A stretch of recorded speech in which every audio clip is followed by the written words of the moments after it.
বাংলা রান্নাঘর চ্যানেলে তোমাদের সবাইকে স্বাগত জানিয়ে আরও একটা নতুন রেসিপি নিয়ে হাজির হয়ে গেলাম।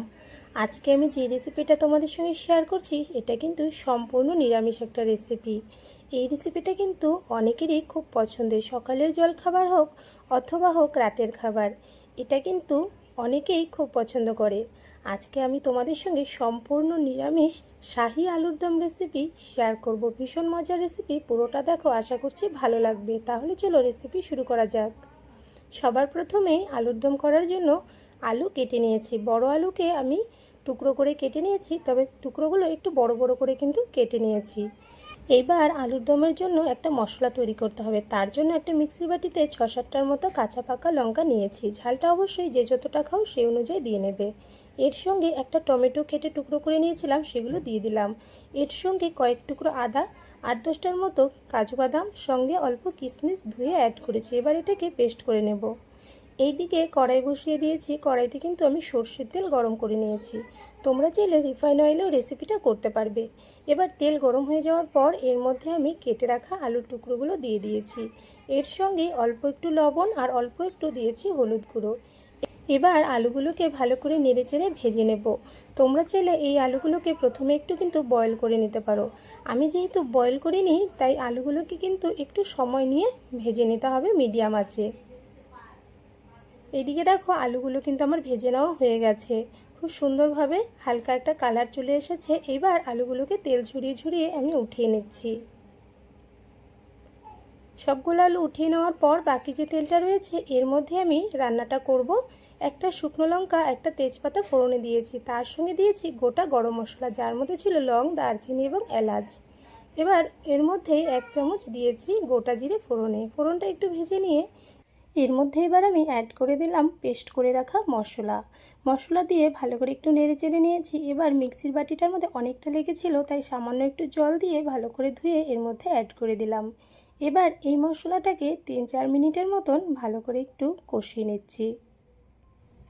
এইদিকে দেখো মশলাটা কিন্তু কষানো হয়ে গেছে, কত সুন্দর তেল ছাড়তে শুরু হয়ে গেছে। আর যেহেতু কাজু বাদাম আছে, খুব তাড়াতাড়ি কিন্তু তেল ছেড়ে দেবে।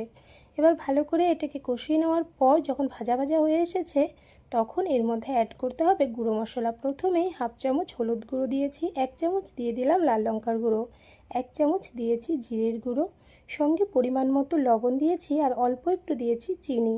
অবশ্যই যারা চিনি পছন্দ করো না তারা চিনিটা স্কিপ করবে। তার সঙ্গে অল্প গরম মশলার গুঁড়ো দিয়ে এবার ভালো করে নেড়েচেড়ে এই মশলাটাকে আবারও একটু মিশিয়ে নিচ্ছি।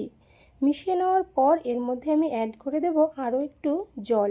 এতে করে এই গুঁড়ো মশলা খুব সুন্দরভাবে মশলার সঙ্গে মিশবে এবং মশলার কষানোটাও কিন্তু খুব ভালো হবে। এদিকে দেখো এই মশলাটা কিন্তু বেশ সুন্দর কষানো প্রায় হয়ে এসেছে। এর মধ্যে থেকে হালকা হালকা তেল ছাড়তে শুরু হয়েছে।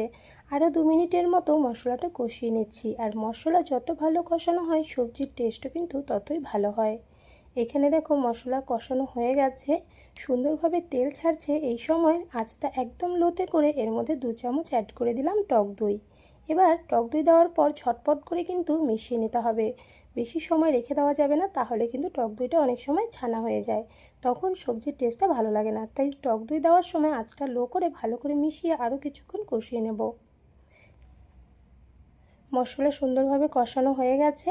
এইবার এর মধ্যে অ্যাড করে দিচ্ছি ভেজে রাখা আলুগুলোকে। আলু দিয়ে আবারও ভালো করে একটু নেড়েচেড়ে মিশিয়ে নিচ্ছি, যাতে করে মশলার ফ্লেভার আলুর ভেতর খুব সুন্দরভাবে ঢোকে। মিশিয়ে নেওয়ার পর এর মধ্যে আমি অ্যাড করে দিচ্ছি জল। এখানে আমি গরম জল ইউজ করেছি, তোমরা চাইলে ঠান্ডা জলও ইউজ করতে পারো। তবে যে কোনো সবজিতে একটু গরম জল দিলে কিন্তু টেস্ট এবং কালার দুটোই খুব ভালো হয়।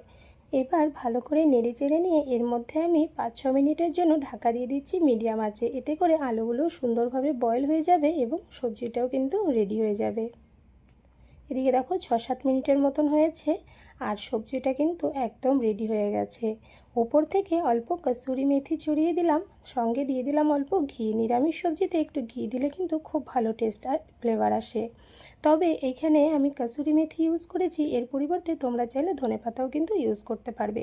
এবার ভালো করে নেড়েচেড়ে মিশিয়ে নামিয়ে নিচ্ছি। আর আমার এই শাহি আলুর দম রেসিপিটা তোমাদের কাছে কেমন লেগেছে অবশ্যই কিন্তু কমেন্টসে জানিও। ভালো লাগলে লাইক করো, শেয়ার করো। আর এই চ্যানেলে নতুন হয়ে থাকলে চ্যানেলটা সাবস্ক্রাইব করে আমার পাশে থেকো এইরকমই নতুন নতুন রেসিপি ভিডিওর আপডেট সবার প্রথমে পাওয়ার জন্য। রেডি হয়ে গেছে, আমি একটা বাটিতে উঠিয়ে নিয়েছি। উপর থেকে অল্প ধনেপাতা, তার সঙ্গে অল্প ফ্রেশ ক্রিম ছড়িয়ে আমি ডেকোরেট করে নিয়েছি। এটা কিন্তু একদম রেডি। ভীষণ মজার সম্পূর্ণ নিরামিষ এই শাহি আলুর দমটা একবার অবশ্যই বানিয়ে দেখো, আশা করছি ভালো লাগবে তোমাদেরও। আর এরকমই আরও একটা নতুন রেসিপি ভিডিও নিয়ে আবারও তোমাদের সঙ্গে দেখা হবে। আজকের জন্য বাই বাই।